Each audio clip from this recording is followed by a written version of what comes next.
sitting here at the Intertabac Fair in Dortmund 2016. I'm sitting here next to Frederik Vandermarliere, owner of J.Cortès, but other things too. Fred, good day. Hi, how are you? Very good, very good. Smoking Oliva, it could be worse. Thank you. It was an exciting year for you. Can you tell our viewers why? Of course. First of all, I'm very happy to be here again. You know, year after year we meet each other over here, and it's nice and fun to be again for the Aroma G viewers and to have this explanation of what we do. Anyhow, indeed, last year I said that next year we would come with a new product, and that we would look into things that are more into the handmade segment. And I have to say that our 90th anniversary year, what it is now, really, I mean, was quite a special one. So we were in touch with different people. I mean, we wanted to make cigars, handmade cigars, and looking into partnerships, close partnerships with people who really know about handmade cigars. And I think that, I mean, in a way, this is the thing that we know what we know. We know about machine-made cigars, we know about Europe, but we also know what we don't know. We don't know the US, and we don't know the handmade cigars. So in a way, these are things that we looked for partnerships, and at a certain moment with one of the partners, it really came even to a next step, let's say, where they said, like, you know what, I mean, we as a family business, I mean, it will be difficult to have really a future together as a family. And we had discussions with them, and finally on the 30th of June, we agreed that we would acquire their company. So now we're proud owners of the Oliva brand, of the Nub brand, of the Cane brand, of course of the factory in Nicaragua, of the whole sales team in the US. So now we can say that we're a family-owned business, still, of course, based in Belgium, but really now covering the world. You know, we have our 6-7% market share in Europe. We have now 6% market share in the premium segment in the US. And we really have, I mean, opportunities, in my opinion, in Europe as well, with these handmades to do fantastic things. And we will see what we can do with our cigars also in the US. So it's a cross, I mean, breed that can really bring nice things, especially because we as a family-owned company see things on the long term. Our relationship with the clients we see on a very long term. Of course, I mean, our cigars, we want to keep the utmost quality, and now also having these two knowledges in-house is something which is quite unique. So this is fantastic, yeah.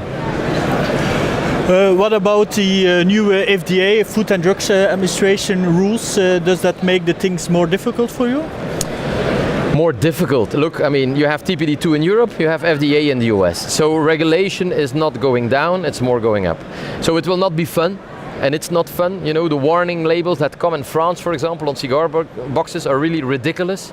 This has nothing to do with health anymore, you know. This is for me more a thing that is focused on the cigarettes, and we as a very tiny industry have to follow some rules that are abnormally expensive compared to what size of business we are. So it's like I said, ridiculous, and it will especially kill a lot of color within our segment, you know. So when you want to launch a new product in the US and you have to get it listed within the FDA, come on, I mean, how could Drew Estate, who didn't exist 10 years ago, they came really with new ideas. They really shocked the world with the way they looked into cigars, but they really helped a lot, you know, into, at the end, I mean, making what they are now. But they helped to give color to the market. They changed also the behavior of a lot of people. So this is something that I think with all these new regulation is the worst thing that can happen, is that new players, I mean, can almost not enter the market anymore. What is it for us? For us, I think that, okay, it's a burden, it's a cost, it's negative impact, of course, always. But at the end of the day, it's something that we have to live with, you know, and it will not kill our business. I'm sure that people will smoke cigars also in 10 years from now. So in that sense, I really, really believe in the long-term view on cigars as well. Oliva is a traditional company with very good cigars. Do you want to change things about new blends or new marketing or something? We say don't change a winning team. Yeah. So the things that are good, we need to keep the way they are. So that's also our view on the whole thing. You know, I mean, we don't want to change. I mean, the products or the things that are good. So with the blend of the Milanio, who has been voted as the best cigar of the world in 2014, I mean, why should you change it? They made that fantastic blend. So it's more at the other hand. We make better what was weak, you know. I mean, there are some things in the way they work that we can maybe do better, but I mean, if they blend such a beautiful cigars, we don't have to change that. At the other hand, of course, it's a crossbreed again, you know. I mean, but in my opinion, still, like I said, we know what we know, we know what we don't know. We don't have to claim that we know how to make their handmaids better, you know. I mean, we have to let their freedom of thinking keep on going and keep on doing the thing that they do, and I think that in that sense, I mean, it's a wonderful fit. So of course I believe that we will not stop renewing, coming up with new things, and the good thing is with our power, with the people we have in Europe, that also the things that come, that now were mainly focused on the US, will quicker come to Europe. They came to Europe before the moment that they were already bigger and blah blah. Now we can quicker come up with these things. So for the European smoker, it's really a step ahead. And will they come with other blends or other vitulas for the European market specified? Look, I mean, we know that indeed the European market is different in terms of the smoking habits, but they do already now. They have already an adapted range that is really more focused on Europe, compared to a range that is more focused on the US market.